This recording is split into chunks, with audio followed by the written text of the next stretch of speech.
We've been going through the 5D series, and so we're going to continue that. And if you're not familiar with that concept, 5D stands for 5 dimensions.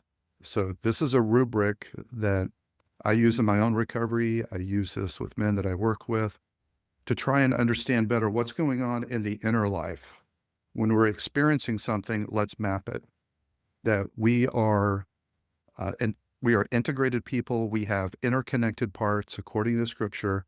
There's 5 different parts that make up who we are. And these are all interconnected as a system.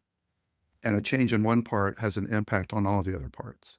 And so let's just map out the 5 Ds, and then let's pick up where we left off last time. So the the 5 parts are, number one, our will. And this is the command center of our life. This is where we have agency. We have free will. We have a choice. Yes or no. It's binary. We make a decision about things.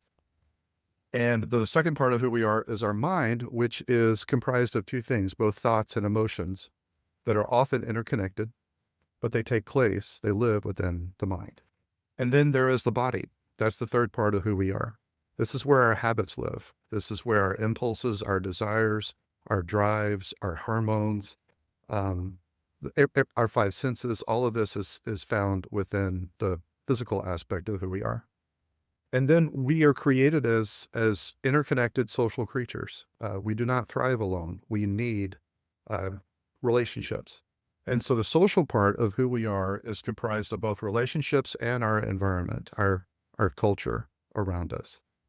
And then the final part of who we are is our soul. And our soul is basically how all of this is integrated. When you take all of our parts and you combine them as to the entire person, that is the soul. The soul is where our values live. And so the appropriate order is that our soul, our entire being, is submitted to our higher power, and our will is submitted to our soul, our values, and then our will governs our mind, governs our body, and governs our relationships and our culture environment as the command center of our life. So when that order is maintained and kept in the way we live, then that is a healthy, integrated, whole person. That person will thrive. That person is healthy enough for relationships. This is an integrated person. This is a person of integrity. They are integrated. They are living a values-driven life. Anytime we break up that order, then that is disintegration, not integration. That is disorder, not order. That is what the Bible calls sin.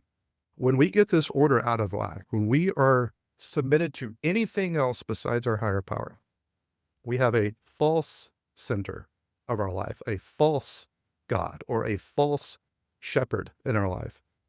That is now we submit our life to this substitute, which that's what our addiction was. It was a substitute for our higher power. We submitted our life to it. And when anything else is the false center of our life, then there's disintegration. And when anything else besides our will is governing our life, then that leads to disorder, that leads to sin. Sin will always lead to pain, either for us or for the people that are attached to us. And so if we are living emotionally driven lives, we're being driven by our thoughts, we're being driven by the impulses of our body, or we're being driven by people pleasing, we've got the order out of whack, and it leads to disintegration, fragmentation, parts of us being hidden, not healthy, not whole, not thriving, not ready for relationship. So that's it in a nutshell. We've broken down this series into the various parts, and we spent two parts talking about thoughts. Last week we did part 1 on emotions, and today we're going to do part 2 on emotions. What we talked about last time when it came to emotions is we kind of mapped our emotions and how they are interrelated with the other parts. So we talked about how our emotions live within our mind. That's where they camp. Our emotions are meant to influence our will, not govern. We were never meant to live emotionally driven lives. And that will lead a person to be all over the map, just highly reactive. They're no longer responding according to their values, but they're reacting according to their emotions. The number one emotion that I see in men that I work with is fear and shame. And those two emotions become drivers for their entire existence. And that's not healthy living. That's not real recovery. We're never meant to be driven by our emotions. They are meant to be data for our will. They're meant to influence our will, but not govern our will or our lives. Also, emotions interrelate with our body. Every emotion is an embodied event. And so we experience it first in our body before we actually experience the emotion. And every emotion influences our body, either our hormones, our breathing patterns, our nervous system, which is found in our body, our muscles, as far as whether they tense or they lengthen, they relax, and it also influences our posture and our movement. We either slow down or we speed up or we cave in on ourselves or we stand up erect and proud. All of this is influenced by our emotions. So our emotions live in our mind, they influence our will, and they activate our body. They also shape our relationships. Our emotions give relational signals to the people that we're attached to. And those three relational signals are either attached to this person, detached from this person, or attack this person. So our emotions are going to signal to us that with this person, I need to either attach, detach, or attack. And that's the signaling that shapes our relationships. And finally, our emotions impact our soul in the sense that we either integrate our emotions or we fragment, we suppress, we hide, we escape from our emotions. And that leads to our soul either being integrated or fragmentation. So that's a recap of what we talked about last time. And at the very end of our discussion time, I don't know if you remember this or not, we had this question that came up, and I only had like 2 minutes to really address it. And I wanted to give it a little bit more airtime because it's a really good question. And with a lot of the couples that Jacqueline and I work with, we hear this question come up. It's come up several times. The question was something around this, something like this, okay? Maybe you can resonate with this. The question often comes from the betrayed partner. And here's what she's experiencing. My partner seems to be able to watch a movie and have an emotional response, like even tear up in a movie. But yet he doesn't show that kind of same empathy or emotional response to me. So he's demonstrating he has the capacity because he's feeling it for this character over here. But I don't see evidence that he's really feeling it for me. So what gives? What's going on here? And so I didn't have time to really go as deep as I wanted to. So I want to begin there. And then I want to go through the 4 stages of recovery and how they impact our emotional integration. So let me just address that question a little bit deeper, and then we'll go into the 4 stages. So what's going on with movie empathy? Why can I feel empathy for Tom Hanks or Meryl Streep seemingly to a greater degree than I can feel empathy for my partner who I love and I caused her pain? I think there's a couple of dynamics going on here. First of all, there is emotional distance, and that matters. So if I'm watching a movie and my emotions are watching a Tom Hanks movie, that's in my environment. That's not a relationship. That's in my environment. That's culture. That's external. Tom Hanks, Meryl Streep, both incredible actors, very good at pretending like something's real, and we observe it and we believe it. So I'm going to use those two as a case study. If I'm watching Tom or Meryl on the screen, I've got no history with Tom. Okay. There are no consequences involved whatsoever. There's no pressure on me whatsoever. I have, I am not being expected to repair what they're going through. And what they're going through, I'm detached from. It's not a threat to my identity. Okay. So with Tom, with Meryl, I can feel very freely. I'm not responsible for the pain they're going through. And they're not evaluating me based on how I show up right now. So I've got this emotional distance where I can just take in and observe what they're going through and maybe have an emotional reaction because it's not complicated by history and consequences and repair and expectations and a threat to my identity. With my partner, there's a history. She's not in my environment. She's my primary attachment. And there's a history there, and there is this expectation, there is this demand, and rightfully so, that you show up for me and you do repair work. You caused this. You're the source of this. You need to attend to this. You need to fix it. You break it, you fix it. And with our primary attachment, with our partner, there is this potential for rejection. Tom Hanks isn't going to reject me. So I can step into his pain and I can feel it because there's psychological safety going on there. So that's the first thing is there's this emotional distance. Tom and Meryl are in my environment. I don't have attachments to them. So it's not apples to apples here that we're comparing. Number two, there is the complication of resentment. A lot of men that I work with have resentment in their heart towards their partner. And I know that that could just seem unfathomable. Like, how could that even be possible?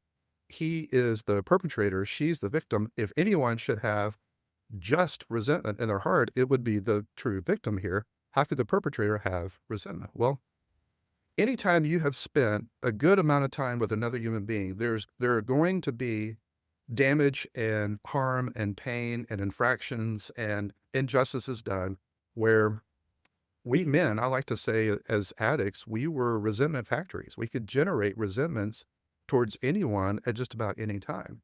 It makes sense that we would have resentment towards the person who we have spent the most time with, interacted the most with, care the most about. And so what they say hurts a lot more than what a stranger says. And so if there is resentment in my heart towards my partner and I'm interacting with them and I'm thinking, yeah, well, I have suffered too, or I feel unseen right now as well. I feel invalidated. I feel like I'm being rejected by you. I'm being judged by you. Or haven't I paid enough penance here? Haven't I done enough? Why can't we move on? Why can't you forgive? If there's resentment in my heart, I can observe your pain, but I can't enter into it. I can't step into it because there's this wall. My resentment is a block. And every time I try to lean in, I just hit this resentment wall. And if I don't do resentment work, if I don't deal with that resentment, I can't step into emotional empathy. Cognitive empathy, yeah, I can observe your pain, but I can't enter it. I can't practice emotional empathy with you because my resentment is blocking me. I don't have resentment towards Tom Hanks. It's not complicated by that. Finally, there is a difference between the role of an observer and the role of repair. When it comes to an actor, I'm just an observer. I'm just a witness to their pain. I don't have a repair role. And observation empathy is very different from repair empathy. And with my partner, I am a participant in your pain. I contributed to your pain. In fact, I'm the source of your pain. I'm the responsible party here. I caused this. And I have never been taught, and I've never seen it modeled to me. How do you repair? How do you empathically repair? How do you step out of just observer empathy into repair empathy? So for a lot of men, until they get to the fourth stage of recovery that we're talking about, they are very handicapped when it comes to empathy. And it's a skill deficit. It's not necessarily a character deficit, but it's a skill deficit that they can develop and they can learn. So with their partner, what you feel often is when you see him cry at a movie, but he won't cry over your pain, it feels like his compassion is selective. He cares more about strangers than he does about me. I imagine it feels like an emotional betrayal on top of the sexual betrayal. And it makes sense, considering what you've been through, it makes sense that that's how that would land on you.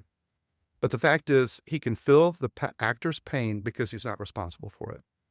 But with your pain, he's got to navigate three things at the same time: shame, grief, and fear. Shame that he caused this, grief at your grief, and fear that he's about to lose his primary attachment.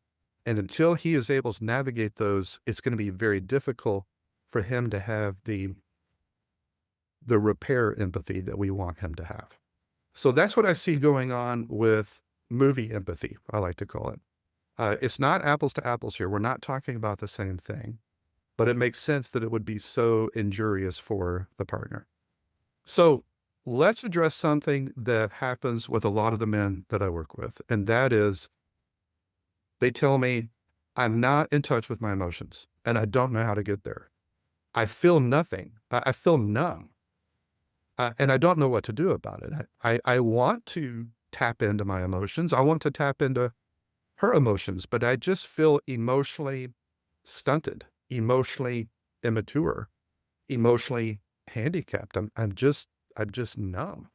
How do I break free from this? Well, let's take that dynamic because it shows up so much for men. Let's map it, but as we map it, let's use the map in the 4 stages of recovery. And let's see what's going on here and how do we get to stage 4. So stage 1. Stage 1, I'm going to call active addiction. What was going on when we're in this phase is that the acting out cycle, that is the primary way that we deal with emotions. In fact, I would go so far as to argue that every addiction, I don't care if it's process addiction, if it's substance addiction, or if it's behavioral addiction. Every addiction, when it comes to our emotions, is either one of 3 things. We are trying to escape an emotion, or we're trying to medicate an emotion, or we're trying to generate an emotion. Here's what I mean by that. Escape is, many of us, we learned this in our adolescence. That's when our addiction came online. That's when we started acting out. And if you trace some of the reasons why we acted out, it was to escape some kind of unpleasant, unwanted emotion or present situation. And so we use the acting out cycle to escape from an emotion. The primary function of our addiction was escape, or to medicate. We use the acting out cycle as anesthesia for our emotion. We would medicate. We would numb. We intentionally numbed ourselves. Or number 3, generate. There are certain emotions, even though they are fabricated and they're not real, our heart doesn't know the difference. And so there are certain emotions that we found that in the acting out cycle, we may actually generate these wanted emotions. We may feel accepted. We may feel powerful. We may feel loved. We may feel desirable. And that feels good. And so we would use the acting out cycle to generate these inauthentic emotions that aren't based on reality and they're not based on real relationships. They're based on unreality. They're based on fantasy. And so all acting out, all addictions are basically, in my opinion, when it comes to emotions, we are either escaping, medicating, or generating desirable emotions. So in active addiction, the addiction is our regulation strategy. It's how we regulate our emotions. That's why we act out. We don't know any other way to regulate our emotions. And for many of us, we learn this very early on in life. And so what's going on in active addiction with our thoughts? There is total compartmentalization going on. We are capable of compartmentalizing our lives. And we have all these compartments in our brain where we access this compartment and none of the other compartments exist at that time. And then we access this compartment and nothing else exists.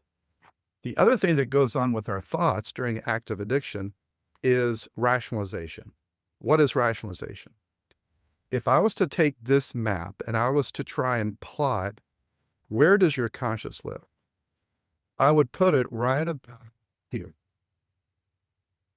I would plot conscious right here because conscious is a negotiation between our will and our mind to rationalize why we just did something that was against our values. And so there's this rationalization going on in our thoughts where our thoughts are negotiating with our will to say, well, I know this is going against my value, but this is an exception. And so we rationalize or we minimize or we defend or we justify. And our thoughts are being used to compartmentalize our life and to justify living against our values. Well, what's happening with our emotions during active addiction? Everything's dulled. I mean, everything. It's muted. You haven't experienced happiness in active addiction like you were capable of experiencing when you were sober. And you don't realize that till you're sober. And the emotions, especially positive emotions, they're no longer muted, they're no longer dulled, and they're beautiful. But what's going on in active addiction is we're muting, we're dulling every emotion we experience except for three: shame, fear, and anger. Those are amplified. Those are multiplied. Shame, fear, and anger become the primary drivers when it comes to our emotional landscape. Well, what's going on with the will when we're in active addiction? The will has been hijacked. We are no longer living according to our values. We have negotiated with our thoughts so that we can live with our conscience, and we have compartmentalized and we have rationalized and we have justified, and our will is now hijacked. It's not governing our life anymore. What's happening with our body when we're in active addiction? In our body, we are now overstimulated. We are what we call dopamine dominant. We are living like animals, driven by instincts, primal instincts, desires, and appetites. We are living like a dog at this point. That's what's happening in our body. Our impulses of our body are taking over. If it feels good, do it. If it feels bad, medicate it. What's happening in our social environment when we're in active addiction? Total Jekyll Hyde experience. We are one person in this arena. We're one person in this environment. We're one person with this attachment. We're one person over here. What's happening in our soul when it comes to active addiction? There's total fragmentation. We have a secret sexual basement. We are disintegrated. We go down there to medicate, to escape, or to generate emotions. And now we live in constant fear of exposure that we have this secret basement. So that's what's going on in active addiction. What's going on in early sobriety? In early sobriety, what I mean by that is sexual sobriety. The behavior stops. The secret sexual basement is exposed. We're not going down there anymore. So what happens emotionally for us? Well, one of two things. What often happens with men in stage 2 is the numbness, the emotional numbness. Believe it or not, it actually increases. And I'll explain why in a moment. Or he becomes emotionally overwhelmed. And I'm painting with broad brushstrokes here because when it comes to behavior science, when it comes to human behavior, there are no absolutes. Okay, there's no cookie cutter. Physical sciences, there are absolutes. The law of gravity works every time. There's no exceptions to that. Behavioral science, there's always exceptions. So we deal with patterns. And as a pattern, here's what happens in stage 2. Either we become even more numb to our emotions or we become even more overwhelmed with our emotions. So let's map it.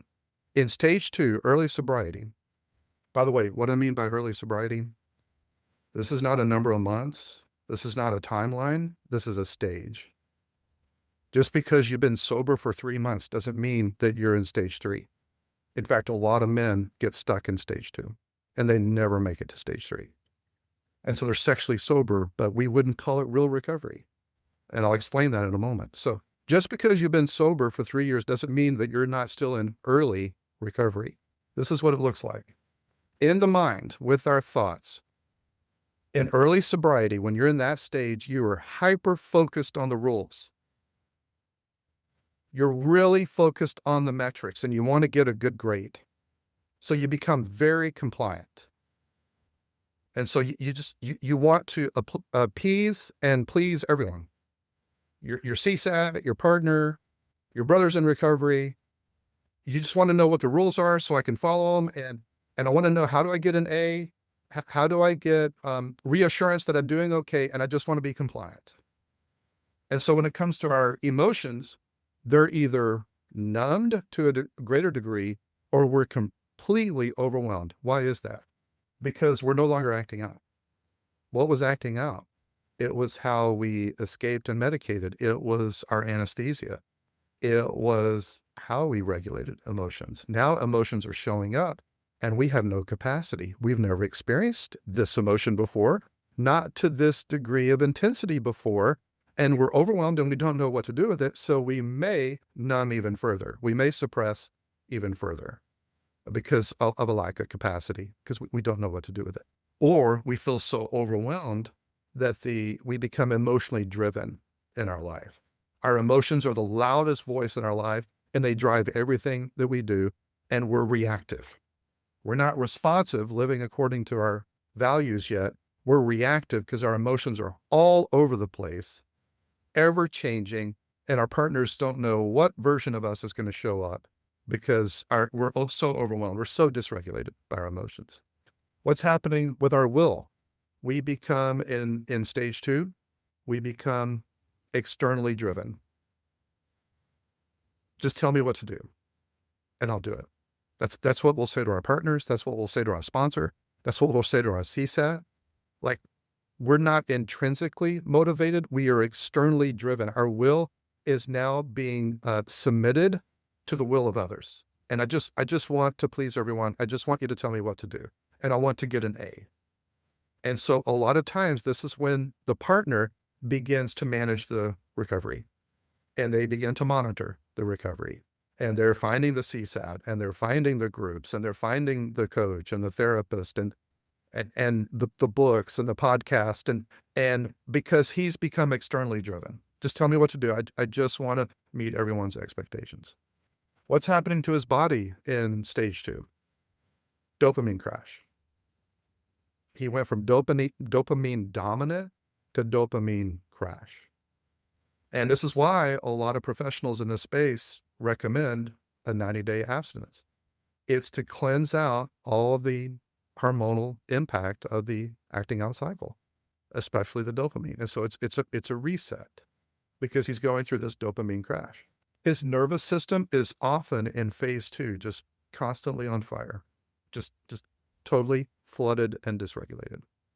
What's happening socially for him? Well, with his primary attachment with the betrayed partner, this is often in this stage where she will say, yes, you're sober, but you're not safe. You're sober, but I don't think you're in real recovery. And the reason I say that is because I'm not seeing the change that I need to see in order for me to feel safe with you. It still feels like you're in active addiction because you're still going into hiding. You're still not fully present. You're still not authentic. You're still emotionally not authentic with me. And so it still feels like you're down in the basement, even though you're not acting out anymore. What's happening with our soul? We become very dutiful. We want to do all the right steps. We want to appease everyone, but we're distant and we're not integrated yet. That's early recovery. Many men never get out of that stage. Stage 3, emotional sobriety. Stage 3 is very disorienting. We often avoid it. We'll dip our toe in stage 3 and we'll back away. But if we stay in stage 3, if we have the courage to begin to face our emotions, if the recovery is authentic and real, in stage 3 is where the numbness begins to crack and we begin to feel the full effect of our emotions. What's happening in our mind, our thoughts during stage 3, emotional sobriety? A lot of confusion. I've got these emotions showing up. I don't know what they are. I don't know how to label them. I don't understand them. I don't know what the source is. I don't know how to properly express this emotion. I don't know who to talk to about this. I don't know how to regulate this, but I'm letting it show up. And I am an emotional detective right now. I want to figure this out. I'm not going to escape or medicate anymore. I'm not going to suppress or hide anymore. But when it comes to emotional intelligence, I'm in kindergarten. And so I'm very confused right now. But I'm committed. I'm open. What's happening emotion wise when it comes to stage 3? Very intense emotions, and we don't have the skills yet. We don't know how to handle these emotions. And so it's a very overwhelming, disorienting, confusing time. And we need to hang in there and not go back to stage 2. What's happening with the will right now in stage 3? The will is very tempted to escape. Very tempted. This could be when relapse happens because we want to escape. Or this is where a lot of us become polyaddicted. What I mean by that is we find new ways to escape. So we don't go down to the secret sexual basement anymore, but instead I'm going to eat my emotions and I'm going to gain 30 pounds because now this is my new way of escaping is through food. Or maybe it's through a substance, or maybe it's through some other process addiction or behavioral addiction, but we are tempted to escape instead of sit in the overwhelming emotion that we're experiencing right now. What's happening with our body? A lot of our sensations begin to return for us. This is where tears may show up. It's not guaranteed. It's not necessarily a sign of progress, but for a lot of men, when they enter into stage 3, and they're letting their guard down. They're allowing their emotions to show up, and their emotions are embodied experiences. And this is where they start crying at things that they've never cried at before. And this is a new experience for me. These sensations are showing up or returning to my body because I'm allowing myself to feel something and I'm allowing it to flow through my body and not escape or medicate. What's happening socially? One of two things. Socially, with my relationships, I'm either going to lean in with deeper honesty or I'm going to avoid more than I ever have because I don't know what to do with these emotions and I don't know if you're safe to express these emotions to you. And so I'm either going to be courageous and lean in and be more authentic with my emotions, my emotional transparency with you, or I'm going to go into deeper avoidance because I'm so overwhelmed and I don't know if you're safe to share my emotions with. What happens with our soul? We begin to see signs of integration. It's not full integration yet, but some of the fragmentation and some of the hidden parts of our life are now being exposed, and there is hope of integration. Finally, stage 4. Stage 4, we call integration. Some call it real recovery. Also, some will say it's not until stage 4 that there is the possibility of relational recovery. So what's going on in stage 4? This is the stage that the betrayed partner is waiting for and hoping will show up because this is where we begin to see transformation. What's happening in the mind with the thoughts when someone's in stage 4? Well, they begin to practice what we call ruler. And if you want a deeper dive in ruler, just go to episode 34 in our podcast and we do a whole deep dive on ruler. But it is an acronym for how we process emotions. It stands for recognize the emotion, understand the emotion, the source of it, where it comes from, label it accurately. We expand our emotional vocabulary, properly express the emotion, that's E, and regulate the emotion, R-U-L-E-R. We are now, we have enough emotional intelligence that we can recognize, understand, label, express, and regulate our emotions. Not only can we do this for ourselves, but because we can do it for our own emotions and self-attunement, we now have the capacity for social attunement, which means we can recognize our partner's emotions. We can understand our partner's emotions. We can label accurately our partner's emotions, We can experience it with them, and we can co-regulate with them. So emotions show up and they are no longer driving and governing our will, but they are data. It's feedback for our will. It's at this point in integration, in real recovery, that we begin to become more self-intimate and self-attuned. We're more reflective. So we do frequent check-ins with self. Okay. I love the analogy that Dr. Manuela uses when it comes to self-attunement. It's a beautiful analogy. He says, if you have someone in your life and you want to develop a relationship with them, if you call them once a year, how close are you going to be? How much are you going to know about that person? Not very much. If you call them once a month, what's the impact on the relationship? Well, you're going to be closer. You're going to know each other better. You're going to be more intimate. What if you call every day and just have an open conversation about what's going on in your life, to be transparent and real and authentic with me? You're going to have an incredibly intimate relationship with this person. It is no different with self-intimacy and self-attunement. Men are known, we have the habit of explaining our emotions, but not experiencing them. We live in our head, we don't live in our heart. Thinking is safe to us, but feeling is very unsafe. If we can get in the habit of every day making the call to self and answering the call. Hey, Roy, how you doing? I just wanted to check in with you. Well, Roy, thanks for calling. Here's what's going on for me today. This is my reality. This is what I'm feeling.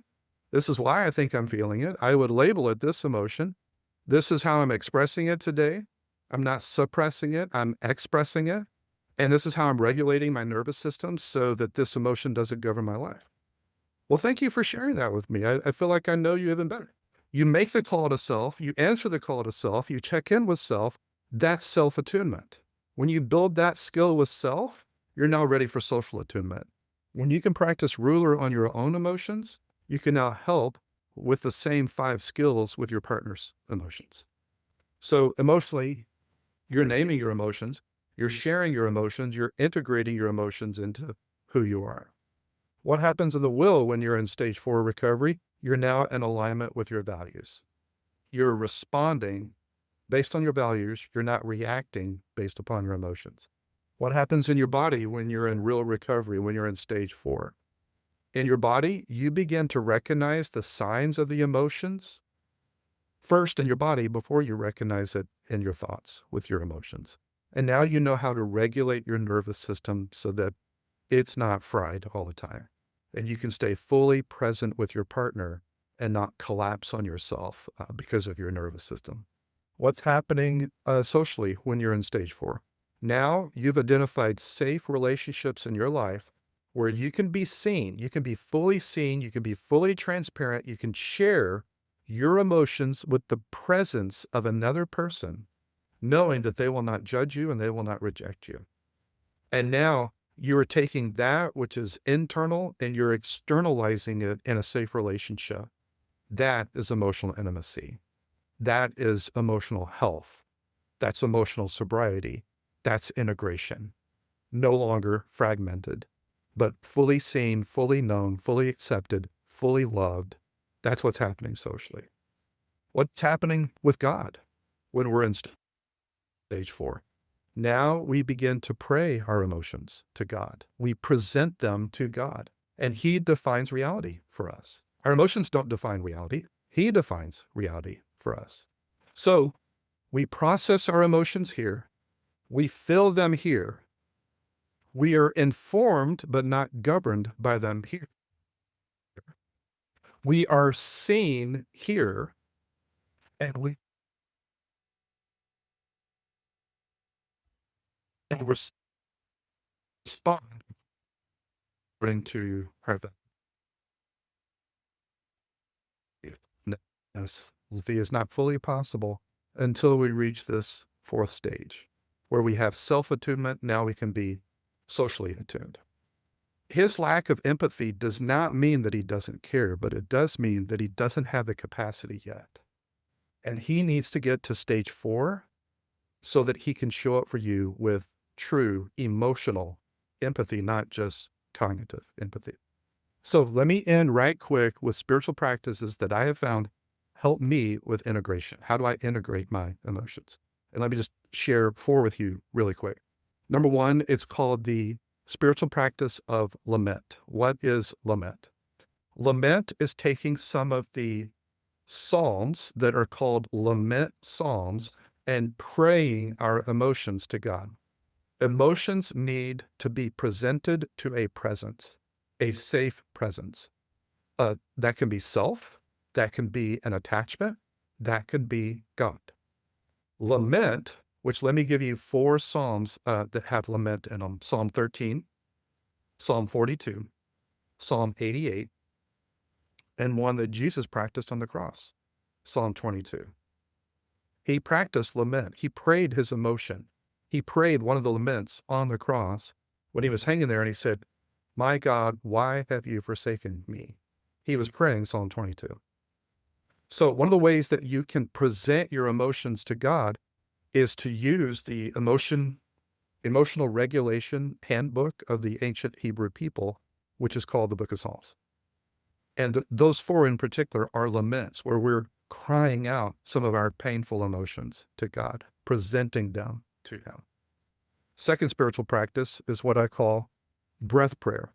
What I mean by breath prayer is we already know that it's very common and popular to do breath work to regulate our emotions. But this is taking breath work and it's combining the ancient practice of praying synchronized with our breath. This is how we regulate our nervous system, regulate our body. It anchors our emotions in God's presence. And it's aligning our body with our soul. And so it looks something like this. As I breathe in, I say one phrase prayer. As I breathe out, I say a second phrase prayer. And I repeat that with the rhythm of breathing. So I'm combining meditation, prayer, and breath work into one practice. We see Jesus practice this in the Garden of Gethsemane. He's praying all night long. And what is the breath prayer that he keeps saying over and over again to God? Not my will, but your will be done. Take this cup from me, but your will be done. And he says this over and over and over again. Third spiritual practice for emotional integration is confession. And this is where I confess the times that I have failed to a safe brother, not just to God, but to a safe attachment in my life. And God uses this spiritual practice of confession to heal my shame, to restore my sense of belonging and connectedness to him and to others, and to reintegrate any parts of my life that are hidden so that I stay integrated and not fragmented, and I don't go into hiding. And finally, scripture meditation, not just meditation, but scriptural meditation. Taking one passage of truth. I like to take a passage from the teaching of Jesus. I like to put that on a sticky, and that is my scripture meditation that day. And several times a day, I will spend some time in my prayer chair, which is right next to me, and I will meditate on that scripture. And it aligns my emotions with truth, with reality, so that I am not governed and driven by my emotions, but I allow God, through scriptural meditation, to show me what is reality.